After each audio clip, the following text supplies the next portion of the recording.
Bismillahirrahmanirrahim. Assalamualaikum warahmatullahi taala wabarakatuh. Hari ini saya nak sambung bercerita tentang logat Kedah. Kali ini saya akan mengutarakan beberapa perkataan dalam logat Kedah yang mungkin kedengaran agak asing, khususnya bagi saudara bukan orang Kedah ataupun bukan orang dari utara Semenanjung. Perkataan pertama, dan. Dan maksudnya sempat. Contoh ayat, dah lewat ni. Dan lagi kah? Maksudnya, dah lewat. Sempat lagi ke? Dan sempat.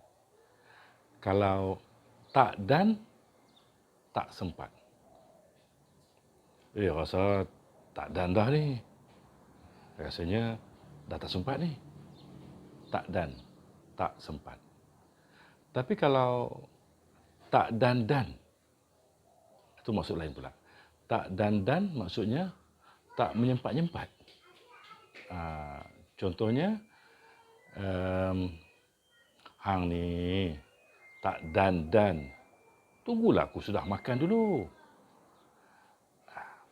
Maksudnya, kamu ni tak menyempat-nyempat. Tunggulah aku selesai makan dulu. Seterusnya, dan. Dan tu maksudnya serta-merta. Contoh penggunaan ayatnya, amboi hang, nampak perempuan dan kontrol macho. Kamu ni nampak perempuan serta-merta kontrol macho. Dan maksudnya serta-merta. Ikut dan. Ikut dan pula maksudnya ikut suka ataupun sesuka hati. Ish, depa ni boh kereta ikut dan saja. Maksudnya mereka ni meletakkan kenderaan ataupun memarkirkan kenderaan sesuka hati. Mereka memarkir kenderaan sesuka hati. Ikut dan. Ikut suka.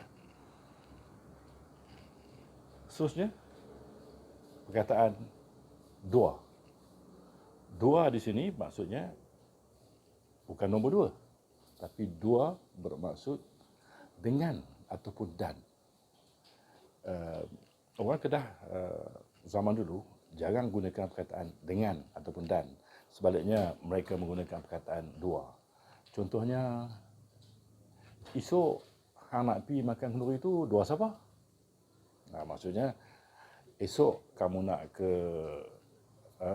majlis kenduri tu dengan siapa? Dua siapa? Dia mai dua bini dia. Maksudnya dia datang dengan isterinya. Bukan maksud isterinya dua, tapi dia datang dengan isterinya. Dia mai dua bini dia. Ataupun lebih tepat lagi, dia mai dua orang betina dia. Dua maksudnya dengan. Perkataan seterusnya, kuai. Kuai ini maksudnya makin. Kuai lama, makin lama. Kuai besar, makin besar. Kuai, makin. Contohnya, hang ni kuai tua, kuai segak. Maksudnya, kamu ni semakin tua, semakin kacak. Kuai. Ada juga sesetengah tempat tak gunakan kuai, tapi gunakan pelan. Sama juga.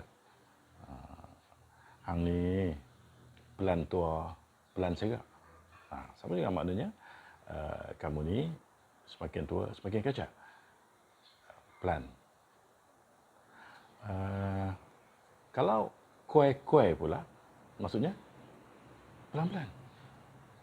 kuai-kuai lah. Pelan-pelan lah.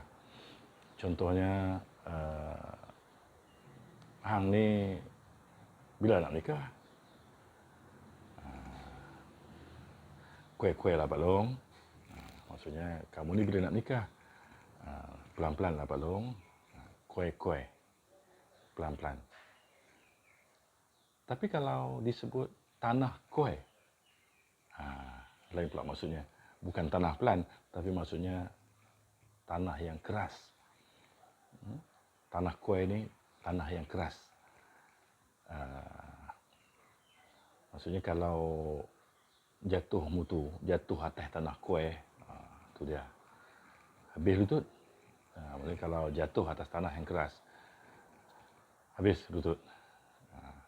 Jadi tanah kuai. Perkataan seterusnya, tema'a. Tema'a ni maksudnya kedekut. Amboi hang ni tema'a sungguh. Aku nak minta sikit pun tak bagi. Kamu ni kedekut sangat. Aku nak minta sikit pun tak bagi. Tema'a. Kedekut. Katup. Katup maknanya tutup. Tolong katuk pintu tu Ustaz. Maksudnya, tolong tutupkan pintu tu sekejap. Katuk. Katuk pintu, katuk tingkap, katuk TV. Katuk maksudnya tutup. Sayup. Sayup maksudnya lambat ataupun lewat. Katup sayup maksudnya tutup lewat ataupun tutup lambat. Ada kedai katup sayup. Maksudnya ada kedai yang tutupnya lewat. Mungkin lebih lewat dari kedai-kedai yang lain. Sayup. Awak hang mai sayup sangat. Kedai katup dah. Kenapa kamu datang lambat sangat? Kedai dah tutup.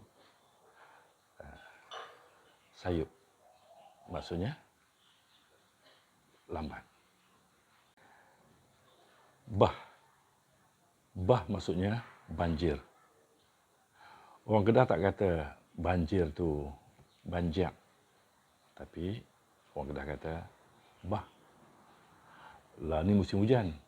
Mungkin ada tempat yang bah. Sekarang ni musim hujan. Mungkin ada tempat yang banjir.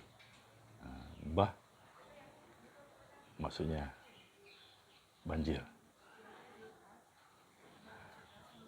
Kelebok. Kelebok ni maksudnya lumpur. Lumpur. Orang Kedah tak kata lumpur tu lumpur, tapi orang Kedah kata kelebok. Lumpur. Jaga, takut saat lagi jatuh dalam kelebok. Maksudnya hati-hati. Takut nanti terjatuh dalam lumpur. Lanyau. Lanyau pula maksudnya selut. Kalau dah jatuh dalam kelebok, habis baju semua kena lanyau. Maksudnya kalau dah jatuh dalam lumpur, habis pakaian terkena selut. Lanyau, selut.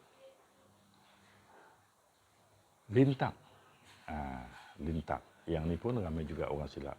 Lintang tu maksudnya petir. Orang Kedah tak kata petir itu petiang, tapi orang Kedah kata lintang. Panah lintang. Maksudnya panah petir. Lintang.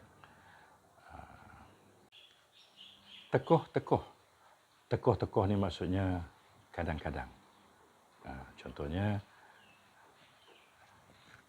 maklum sihat ke? Maklum ni lagu ni lah, tekoh-tekoh sihat, tekoh-tekoh tak sihat. Maksudnya, maklum sihat ke? Maklum ni macam ni lah, kadang-kadang sihat, kadang-kadang tak sihat. Tekoh-tekoh, kadang-kadang. Beban. Beban maksudnya runtuh. Jaga-jaga, jangan duduk naik ramai sangat. Saat lagi, pelantak untuk beban, habis. Maksudnya hati-hati, Jangan naik terlampau ramai, nanti kalau pelantar tu runtuh, habis. Maksudnya reban tu maksudnya runtuh. Berbeza dengan maksud reban dalam bahasa kebangsaan. Dalam bahasa kebangsaan, reban tu maksudnya rumah, tempat kita pelihara ayam, itik dan sebagainya. Reban. Tapi di Kedah, reban yang dimasukkan dalam bahasa kebangsaan tu, kalau di Kedah disebut lau. Lau. Lau ayam, lau itik. Jadi, contoh ayatnya, ni dah dekat nak senja dah ni. Tolonglah pi yung ayam itik semua masuk dalam lau. Maksudnya dah dekat nak senja ni, tolonglah pergi halau ayam dan itik semuanya masuk dalam reban. Lau. Reban. Orang Kedah zaman dulu tak sebut buku. Sebaliknya mereka menyebut book. Buku tu disebut book. Dah pastilah perkataan book tu berasal dari perkataan Inggeris book. Book. Jadi kalau orang Kedah sebut book tu maksudnya buku. Hang ni mengaji lagu mana? Tak pernah tengok hang baca book pun. Kamu ni macam mana? Belajar macam mana? Tak pernah tengok baca buku pun. Book. Kalau book, lain pula maksudnya. Book. B-O-K, book. Book maksudnya tilam. Jadi, tidur atas book. Maksudnya, tidur atas tilam. Tilam. Ataupun disebut oleh orang Kedah sebagai book. Tapi saya fikir sekarang ni mungkin perkataan book ni dah jarang digunakan. Perkataan seterusnya, tengala. Tengala ni maksudnya bajak. Lah ni bendang hang duk buat apa dah? Baru tengah duk tengala. Maksudnya sekarang ni sawah kamu dah di peringkat mana dah? Masih sedang dibajak. Tengala, bajak. Kalau mengkala, mengkala maksudnya bila? Mengkala hang balik mai. Maksudnya bila kamu balik? Mengkala. Mengkala maksudnya bila. Kalau mengkalu pula, maksudnya kalau. Mengkalu, kalau. Mengkala bila, mengkalu, kalau. Mengkalu dia mai, tak tahulah nak apa. Maksudnya kalaulah dia datang, tak tahu nak cerita. Mengkalu. Seterusnya, mengkalung. Mengkalung ni maksudnya baling. Contohnya, ni, ambil kayu tu, mengkalung sat kat anjing tu. Maksudnya, ambil kayu tu, tolong baling sekejap kat anjing tu. Mengkalung. Guna kayu boleh, guna batu boleh. Maksudnya, baling atau melontar. Mengkalung. Tapi, ada sesetengah tempat tak sebut mengkalung. Sebaliknya, mereka menyebut tengalung. Tengalung. Tapi maksudnya sama. Tengalung. Tu dia tapak kasut hang punya tebal, dia buat tengalung anjing. Maksudnya tu dia tebal betul, tapak apa ataupun tumit kasut kau ni boleh buat baling anjing. Boleh buat tengalung. Satu lagi perkataan yang mempunyai makna yang hampir sama, punggai. Punggai. Punggai pun sama juga, baling juga. Mengkalung, tengalung, punggai. Mempunyai makna yang hampir sama dalam logat Kedah. Begitulah saudara, beberapa perkataan dalam logat Kedah yang dapat saya utarakan untuk kali ini. Mungkin ada di antara perkataan-perkataan tersebut yang dah jarang digunakan walaupun oleh orang Kedah sendiri, khususnya generasi baru. InsyaAllah, dalam siri yang akan datang, saya akan utarakan pula perkataan-perkataan yang lain. Sampai jumpa lagi. Assalamualaikum warahmatullahi taala wabarakatuh.